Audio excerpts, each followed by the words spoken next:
1 जानेवारी 2025ला आपण कॉलेज पुन्हा नवीन सेमिस्टर सुरू करणार आहोत. मागच्या सेमिस्टरला काय झालं ते सगळं विसरून जायचं आहे आणि आता एक नवीन सेमिस्टरसाठी एक नवीन तुम्हाला चांगली महत्त्वाची गोष्ट सांगतो. ती म्हणजे अशी की तुम्हाला कोणत्याही इंटरव्ह्यूमध्ये जेव्हा तुम्ही फ्रेशर असतात, पहिला प्रश्न हा विचारला जातो की इंट्रोड्यूस युअरसेल्फ. आणि या प्रश्नाचं उत्तर देत असताना आपल्याकडे फक्त 2 किंवा 3 गोष्टी असतात की I am Ram Patel and I have completed graduation from this college or diploma from that college and with 90% or 60%.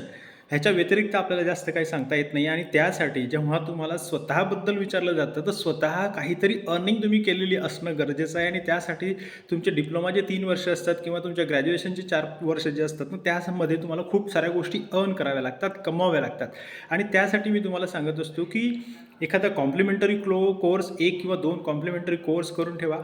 आत्ता किंवा पुढच्या 10 वर्षामध्ये किंवा 5 वर्षामध्ये कोणती टेक्नॉलॉजी येणार आहे त्याच्याशी संबंधित काही कोर्स जर तुम्हाला करता आला आत्ताच तर ते फार बेटर राहील. कारण फ्रेशर्सच्या ऐवजी मी एक्सपिरियन्स लोकांना जॉब देणार, ना की फ्रेशर्सला. तर मग फ्रेशर्सला मी का देऊ? तर तुमच्याकडे काहीतरी उत्तर असलं पाहिजे की मी डिप्लोमा करत असताना किंवा ग्रॅज्युएशन करत असताना या प्रोजेक्टवर काम केलेलं आहे, मी इंटर्नशिप या कंपनीमध्ये केलेली आहे आणि या कंपनीमध्ये इंटर्नशिप करत असताना अशा प्रकारचा अनुभव मी गेन केलेला आहे. माझे जे प्रॅक्टिकल्स आहेत ते अशा प्रकारचे मी प्रॅक्टिकल्स परफॉर्म केलेले आहेत. पुष्कळशा एक्स्ट्रा करिक्युलर ॲक्टिव्हिटीज, मग तुमची एलोक्युशन कॉम्पिटिशन असून देत किंवा स्पोर्ट्स कॉम्पिटिशन असून देत किंवा सिंगिंग कॉम्पिटिशन असून देत किंवा जे काही आपले उपक्रम होत असतात पूर्ण कॉलेजमध्ये, त्याच्यामध्ये तुमचं पार्टिसिपेशन असणं गरजेचं आहे. ते तुम्हाला सांगता येईल की तुम्ही काय केलं थ्रू आउट बिसाइड्स अकॅडमिक्स. तर या गोष्टी जर तुम्ही आत्ताच केल्या through out your diploma or degree तर तुम्हाला सेल्फ इंट्रोडक्शनमध्ये ते सांगता येईल. आणि एखादं टेक्निकल पेपर प्रेझेंटेशन असेल, एक्झिबिशन असेल, त्याच्यामध्येही सुद्धा तुम्ही पार्टिसिपेट करा. तुम्ही जिंकलंच पाहिजे याची काही गरज नाही आहे, परंतु ॲटलिस्ट तुम्ही काहीतरी प्रोॲक्टिव्हली करत आहात हे त्यातनं त्या एम्प्लॉयरला किंवा त्या इंटरव्ह्यू घेणाऱ्याला कळणार आहे.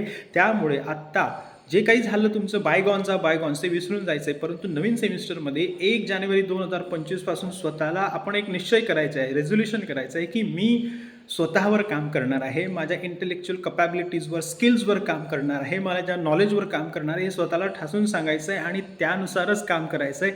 टाईमपास करत बसायचं नाही. मोबाईलचा उपयोग फक्त आणि फक्त अभ्यासासाठीच करा.